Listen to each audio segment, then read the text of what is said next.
샬롬. 오늘도 하나님 말씀 앞에 나오신 여러분 환영합니다. 우리 함께 기도하도록 하겠습니다.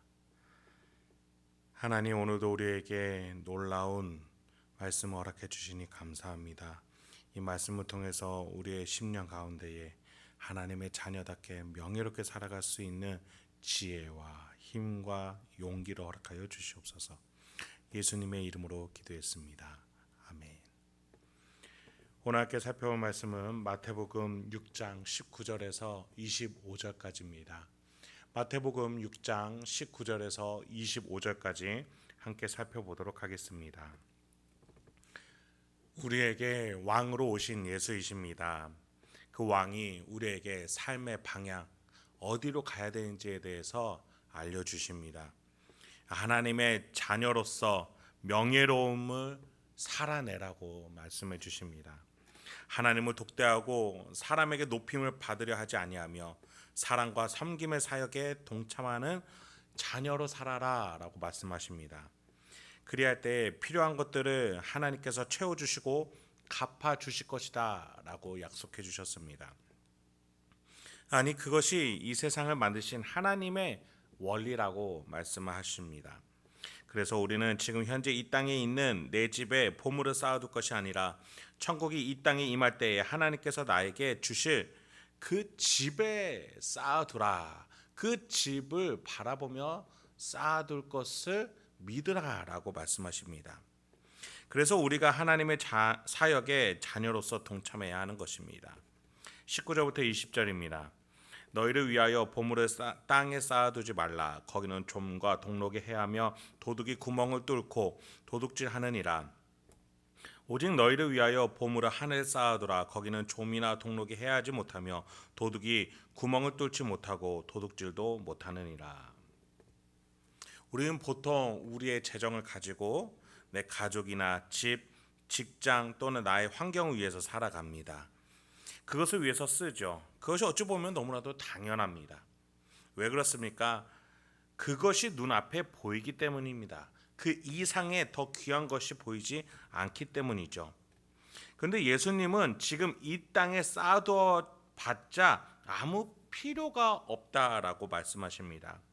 마치 보관할 냉장고가 없는데 계속 음식을 만들어내는 꼴이라는 것이죠. 이 땅에는 지금 나의 헌신과 노력의 결과물을 저장하고 보관해 줄 수 있는 능력 있는 저장고가 사실상 없다라는 겁니다. 좀이라는 유충이 나의 재물을 깎아 먹을 것이고 녹시 쓸어서 결국 나의 땅에 쌓아둔 것들은 그렇게 낡아지게 될 겁니다. 또 이 세상에는 언제나 도둑이나 사기꾼이 있지요. 내가 가진 것을 탐내는 자들이 있다라는 겁니다. 그것을 지켜내는 일은 여간 힘든 일이 아니라는 것이죠. 그래서 예수님은 눈에 보이지 않지만 하나님의 자녀라는 믿음을 가지고 믿음의 영적인 눈을 뜨라고 하십니다. 그래서 하늘에 쌓아두라라는 표현으로 말씀하십니다. 그 하늘이 무엇입니까? 내가 장차 하나님과 함께 살아갈 그 천국, 그 하나님의 집, 하나님의 자녀로 살아갈 그 때를 얘기하는 것이죠. 내가 이 땅에서 사랑하고 희생하고 용서하면서 나의 시간과 에너지, 감정, 재정을 쓸 때에 하나님이 그걸 기억해 주시고 그 하늘에서 그 천국이 이 땅에 임했을 때 하나님과 함께 살아갔을 때 갚아 주실 것이기 때문입니다. 21절부터 23절입니다. 내 보물이 있는 그곳에는 내 마음도 있느니라. 눈은 몸의 등불이니 그러므로 내 눈이 성하면 온몸이 밝을 것이요 눈이 나쁘면 온몸이 어두울 것이니 그러므로 내게 있는 빛이 어두우면 그 어둠이 얼마나 더하겠느냐. 그래서 우리는 하나님과 천국을 바라보며 살 줄 알아야겠습니다. 죽음 이후의 삶을 바라보고 또는 내 눈에 보이지 않지만 영적인 원리로 이 세상이 운영되는 것을 바라보며 살 줄 알아야겠습니다. 지금 내 눈에 보이는 것이 다가 아니라는 것이죠. 영적인 시야를 가지고 내 시간과 에너지를 맞바꾼 하나님이 갚아주실 보물을 얻어낼 수 있는 지혜를 우리가 가져야 하겠습니다. 내가 자꾸 땅만 바라보면 땅의 것만 향해서 살아가기 마련입니다.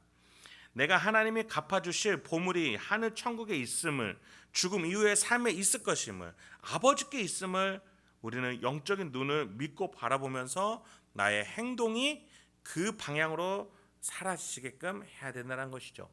이것이 바로 율법의 완성입니다. 율법은 결코 나의 불안과 초조함으로 지켜내는 것이 아닙니다. 하나님을 향한 믿음, 그 영적인 시야를 뜸으로써 하나님을 사랑하고 그 하늘의 보물을 쌓는다는 그 가치를 깨닫게 됐을 때에 우리가 자원하여 율법을 완성할 수 있는 것입니다. 그래서 예수님은 24, 25절에서 하나님인지 땅인지 분명히 선택할 것을 촉구하십니다. 한 사람이 두 주인을 섬기지 못할 것이니 혹 이를 미워하고 저를 사랑하거나 혹 이를 중히 여기고 저를 경히 여김이라. 너희가 하나님과 재물을 겸하여 섬기지 못하느니라. 그러므로 내가 너희에게 이르노니 목숨을 위하여 무엇을 먹을까 무엇을 마실까 몸을 위하여 무엇을 입을까 염려하지 말라. 목숨이 음식보다 중하지 아니하며 몸이 의복보다 중하지 아니하냐. 땅의 삶은 결국 재물을 위하는 삶이고 재물을 보는 삶이고 재물을 쌓아두는 삶입니다. 재물을 나의 집에 쌓고 나의 자녀에게 쌓고 나의 삶에 쌓는 것이 결국 이 땅에서의 삶입니다. 예수님은 그런데 하나님과 재물을 양극에 두고 말씀하십니다. 공존할 수 없다고 하십니다. 왜 그럴까요? 왜 예수님은 재물과 하나님을 양극단에 두고 비교하실까요? 19절입니다. 너를 위하여 보물을 땅에 쌓아두지 말라.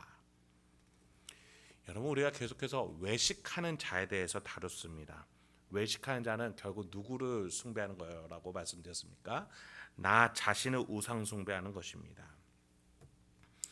결국 재물을 쌓는 것은 나를 우상으로 삼고 나를 신으로 삼고 사는 삶입니다. 나를 높이는 겁니다. 나에게 계속 재물을 바치는 것이죠. 내가 우상이 되는 겁니다.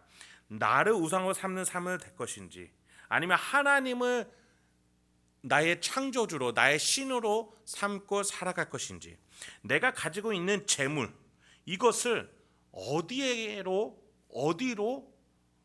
드릴 것인지 바칠 것인지 우리가 선택해야 된다는 겁니다. 여러분, 우리가 피와 땀을 흘려서 에너지와 감정을 쏟아서 시간을 투자해서 노동의 현장에서 맞바꾼 것이 무엇입니까? 재물입니다. 그 재물은 곧 우리의 인생입니다. 이 인생을 어디에다가 둘 거냐는 겁니다. 나를 우상 숭배하기 위해 이 땅에 쌓아둘 것인가? 아니면 하나님의 자녀라는 그 확신을 가지고 내가 사랑하고 섬기고 희생하는데 용서하는데 쓸 것인가? 예수님은 택하라고 우리에게 말씀해 주고 계시는 겁니다. 말씀을 마치겠습니다. 하나님이 나에게 주신 생명과 시간, 에너지, 감정이 있습니다. 하나님은 이것을 가지고 우리에게 무엇을 하겠느냐라고 오늘 본문에서 말씀하십니다. 예수님은 그것을 나를 높이는 데 쓰지 말라라고 하십니다. 하늘의 보물을 쌓는 데 쓰라고 하십니다. 하나님의 자녀이기 때문에 하나님이 우리에게 더 좋은 것들로 갚아주실 것이고 우리를 높여주실 것이고 우리의 생명을 책임지실 것이라고 분명히 말씀 속에서 약속하고 계신 줄 믿습니다. 나의 생명을 하나님의 보물로 다시 한번 맞바꿀 줄 아는 영적인 시야와 지혜와 믿음을 가질 수 있는 저와 여러분이 되길 소망합니다. 오늘 하루 일정 가운데에 여러분이 가지신 것들로 하나님이 원하시는, 하나님이 깨닫게 하시는 그 희생과 섬김과 용서의 현장에서 그 하늘의 보물로 바꾸실 수 있는, 그래서 오늘 하루도 명예롭고 영적으로 풍성한 하루 보내실 수 있는 저와 여러분이 되길 소망합니다. 그럴 때 우리 하나님께서 우리의 삶 책임지시고 인도해 주실 줄 믿습니다. 함께 기도하겠습니다. 하나님, 오늘도 우리에게 귀한 하나님의 말씀 주시니 감사합니다. 우리의 심령 가운데 그 어떤 것들보다도, 그 땅에 있는 그 어떠한 곳들보다도 저 하나님이 함께 계시는 그 하늘 천국을 바라보며 살아갈 수 있게 하여 주시옵소서. 주님, 우리가 때때로 내 눈앞에 있는 땅의 것들이 더 욕심나 보이고 더 탐스러워 보여서 하늘을 바라보지 못하고 하나님을 바라보지 못하고 하나님의 자녀답게 살아가지 못할 때가 너무나 많습니다. 그때마다 성령 하나님께서 깨닫게 하여 주시옵소서. 말씀을 기억나게 해 주시옵소서. 그래서 내가 나를 위해서 나를 우상 숭배하는 데 쓰는 것이 아니라 하나님의 사역, 그 용서와 섬김과 희생의 사역에 나의 시간과 에너지와 재정을 쓸 수 있도록 나에게 용기와 지혜를 허락하여 주시옵소서. 믿음을 허락하여 주시옵소서. 이 모든 말씀 예수님의 이름으로 기도했습니다. 아멘.